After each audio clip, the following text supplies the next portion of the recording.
Hey guys, welcome back to another episode of the Jay Spit Down Podcast. I'm your host, Jay, and today we're going to be talking about Week 8 now in the books here in the NFL. Time moving along very fast here as we're already past at the second quarter point of the season, and a lot of these teams right now we're starting to get an idea of who they are, and some teams making some headway into their standings, moving up, some dropping down. So we'll talk about that a little bit here on the show today, and some of the games that really jumped out to me that I was really impressed by the teams and their outings, and we'll move along there. But thank you guys for tuning in. Make sure you hit that subscribe button in the right corner of your screen, and make sure you follow us on socials. That'd be Instagram and Twitter, X, and TikTok. All right, Jay Spit Down Pod. You'll find us there. And we're also available on Spotify, Apple Podcasts, Jay Spit Down, ! You can find us right there. So make sure you give us a follow. So, like I said, Week 8, it's crazy that we had just finished Week 8 in the league. Like I said, time has moved by so fast. It was like we were just starting the season off, and now, like I said, we're at the point now where a lot of these teams have really established themselves an identity for who they are, be it good or bad, and we see who everybody kind of is for the most part. But I want to start with the Detroit Lions, and guys, the Lions look unstoppable. I don't know, they put up 52 points on the Titans yesterday. They won 52-14. But I know it's the Titans, and the Titans are a dumpster fire. I understand that, and they are. But Mason Rudolph actually came in and played pretty well for Tennessee early on in the game, and but they just couldn't sustain that, turn the football over, and by that point, the Lions had just ran away with it. Jared Goff finished 12-15 for 85 yards, 3 touchdowns. Now, this is crazy. He did not even throw for 100 yards, and the Lions put up 52 points. So that tells you just how well-rounded, how balanced, and how efficient that team is, Detroit. They're well-coached, they're physical, they can run the football, they got a two-headed monster with Jahmyr Gibbs and David Montgomery in the backfield. They can run through you, they can run around you, they can run over you. It's just it's crazy, and I just really love how the Lions play football, man. To me, that is how a true football team should play. That is football. They're physical, but they're also elusive. They have elusive playmakers out wide, and Amon-Ra St. Brown and Khalif Raymond. Sam Laporte at the tight end spot. Like I said, Jahmyr Gibbs coming out the backfield. He can catch the ball. He's a very great runner, as we all know. He finished with 127 yards, 1 touchdown, 11 carries. I was really impressed by what I saw from the Detroit Lions, and to me right now, I don't think there's one team in the NFC that can beat this team. I really do not think. I can't see it right now. I can't even say the 49ers could, because they got a lot of people injured for one thing, and two, they look like kind of a shell of the team that they've been the past couple of years. It's been in these NFC Championship games and in these Super Bowls. They look like a shell of that team right now. And I like I said, I just don't think there's anybody right now that can actually go against Detroit for 4 quarters, and be able to beat them when the game is over. No, I don't believe that right now. I really don't. I don't see it, because to me, they may not have a bunch of absurd talent across the board. I mean, they got talented players. Don't get me wrong, the Lions do. Jared Goff, Amon-Ra St. Brown, Khalif Raymond, Sam Laporta, Jahmyr Gibbs, David Montgomery, so on and so forth. Defensively, they lost Aiden Hutchinson, right? He's out for the rest of the year. But they're still able to go out there. They're finding ways to generate pressure. They're finding ways to get turnovers. That is what you have to do. When you're a team and if you lose one of your best players on the defensive side of football, then you have to understand, okay, we got to find other ways to make up for that. We got to find ways to get to produce. And to where that be getting turnovers, generating that pressure, things like that. Affecting the quarterback is a big deal. You got to affect the quarterback. You got to get in his mind. You have to get him off his spot, right? And they're able to do that very effectively. And that is why they were able to put up 52 points yesterday, only allowing Tennessee to score 14 points. So kudos to the Lions there on a good game. And hey, we'll see. I think their next couple of games are against. I think they play the Packers and Houston. And so we'll see how that goes over the next couple of weeks. See how they can sustain that. That Packers game will be a good game. We'll see if Jordan Love is going to play. I'm not sure. He got injured. More on that a little later. But moving on to the NFC South, we had the Bucks and the Falcons face off in a division battle for first place. Falcons came out, offensively. Took a minute for them to get going, but they came out and looked pretty strong. Were able to get that passing game going. Kirk Cousins played really well, over 200 yards passing, 4 touchdowns. Kyle Pitts on national tight ends today had 2 touchdowns, and he had a good game. Had one play though where he fumbled the ball. See, okay, this is why I don't understand, and then I see this a lot in high school and college, so really in the NFL it shouldn't even be happening. But it's like when a player when they catch the ball right and they're about to score, they drop the football, right when they get to the goal line, thinking, oh yeah, I'm in, but you can't do that. You have to be aware, because there's going to be some times where you can have other players on the defense side of football that are going to try to punch that ball out. They're going to try to get it out to create a fumble, which will create a touchback, So you have to be coaches should be instructing their players that once they get the ball and they're getting ready to score, go get into the end zone and solidify the fact that you have scored a touchdown before you drop the ball. Once you get into that, once you cross the plane, once you cross that white line in the end zone, then you can drop the ball, or whatever, hand it to the ref, do whatever you do, spike it, whatever. But don't drop it before you cross the plane. You cannot do that. That is because once you drop that ball, that is a live ball, and that can be a fumble. And Pitts almost fumbled that ball at the goal line. When he dropped it, they said that the ball had already crossed the line just barely, and I don't think they had a bunch of angles to look at it from, because if they did, then they probably would have overturned that call. The call on the field was a touchdown, and it was not, of course it stood, it wasn't overturned. But man, that's,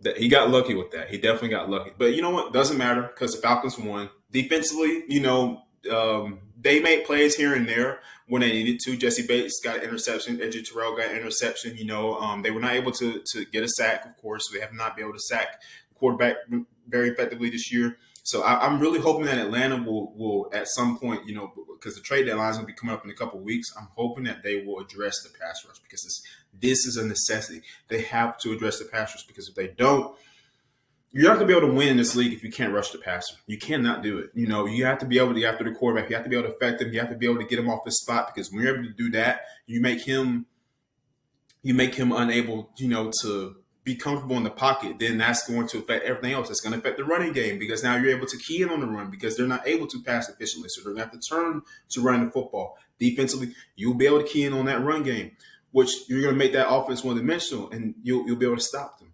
That's why it's so important. It's so important to have a pass rush in today's NFL, which is with as much as these teams throw the football, right? Very important. That being said, like I said, Baker Mayfield did pretty good. He had 2 interceptions, but 2 touchdowns. Cade Otton had a good game for them, stepping up as Chris Godwin and Mike Evans were injured. They'll be out for Chris Godwin's will be out for the rest of the year. Mike Evans will be out for probably until week 11 or so. Now Atlanta moves to 5-3 on the year. They take first place in the NFC South. Tampa Bay drops down to 4-4. So huge game for the Falcons there. Huge win. Next couple games they got against at home against Dallas next Sunday. Then they go on the road to play the Saints. Both winnable games. I really think Atlanta realistically can go 7-3 the next 2 weeks. Through these 10 games. I really do believe it. If they could just put together a complete effort on both sides of the football, offensively, defensively, they can win a lot of games. If they could just, defense is going to be what it is. They're going to bend, but if they can just hold their own when they get to the red zone, have that good red zone defense, because the Falcons' red zone defense has been actually, pretty decent this year. If they can kind of improve that and continue to generate turnovers, create turnovers, and put their offense in good field position, then they'll be able to, with good clock management, they'll be able to win the games, in my eyes. So I'm interested to see how the rest of the season is going to play out for the Falcons. But moving on, and Tampa Bay, I believe, has the Chiefs next week. So they hope they have fun with that. Chiefs won against the Raiders yesterday, by the way. They're now 7-0 on the year. Now we're going to the Cardinals and the Dolphins. Tua's first game back. as quarterback for the Miami Dolphins after his concussion. He was in the concussion protocol. He returned. He's playing football now. Unfortunately for him and the Dolphins, the game did not go how they had hoped, as they squandered a comeback from Arizona, who they came back and won, and the Cardinals now, guys, are 4-4 on the year. They're at 500. I mean, this obviously is not a team that's going to make a bunch of noise, but they can be frisky, moving down towards the end of the season. They could be a frisky team now, and their next couple games are against the Jets, I believe. Yeah, they play the Jets and somebody else. I can't remember exactly. But they have two winnable games, especially with the way the Jets have been playing. They're 2-6 right now. I mean, they look like a hot mess. I mean, I don't know what's going on with New York. Clearly, this team is not a Super Bowl contender, as many had thought they were going into the season. I didn't have them being a Super Bowl contender going into this year. I thought they may have been a playoff team for sure, not AFC Championship worthy, not Super Bowl worthy, because the Jets, at the end of the day, still have their internal issues that they still have got to fix. They have not fixed them yet. They've made some strides, but still, it's a long way to go. And when interim head coach, I mean, it's like, I don't know. It's too much to say. Like, Super Bowl's a huge stretch. Not this team, not right now. So that being that, we're moving on to the Green Bay Packers and the Jacksonville Jaguars facing off. This was actually a pretty good game. Jacksonville started to make some strides late coming back. Unfortunately, though, they lost the wide receiver Christian Kirk for the rest of the year by broken collarbone, so he's out for the rest of the season. So terrible news for him and that Jaguars offense. But Jordan Love also got hurt and left the game. So Malik Willis had to come in, and he came in there and he, let them down the field for a scoring drive, and they got a game-winning field goal, won the game 30-27. This is why it's so important. Like, teams put emphasis on having a good backup quarterback, because with the way the game is now, and how things happen, how injuries happen so frequently, you got to have guys that you can count on to come in for your starter that can come in and win you a football game. You saw with Jameis Winston and the Browns. They beat the Ravens yesterday. Jameis Winston came in there, threw for over 300 yards, a couple touchdowns. You have a backup quarterback like that, especially when they used to be a starter at some point, then that's even better. But still, that's good to have a quarterback you can rely on, that that if your starter goes down or if your starter is not playing well, that you can rely on him to come in there and lead your offense and lead your team to win. And so that's why it's so important, man, to have extremely important to have good backup quarterbacks in this league. Again, because people get injured so often in the NFL. It's crazy, and you would think with the way sports medicine is now, they would be able to kind of, try to prevent these injuries as much as they can. I mean, some things you're not going to be able to prevent. It's football. It's a violent sport. You're going to get hit. It's physical. That's why we love it. That's how football is supposed to be. You're supposed to be physical. But injuries are not good, and that's one thing for sure.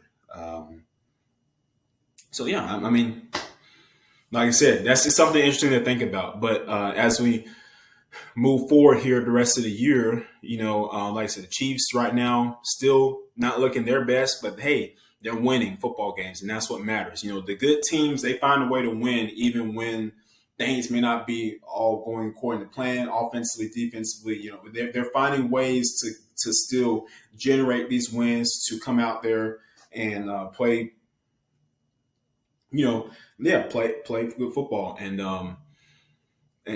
make the plays that they need to make when they need to make them. And those what the good teams do. That's why the Chiefs have won 3 Super Bowls in the last 5 years. At the end of the day. Now, will they win it this year? I mean, that's a safe bet. It's still early. We only just got through with week 8. That's the safe bet to say they can. But honestly, right now, the AFC is it's open.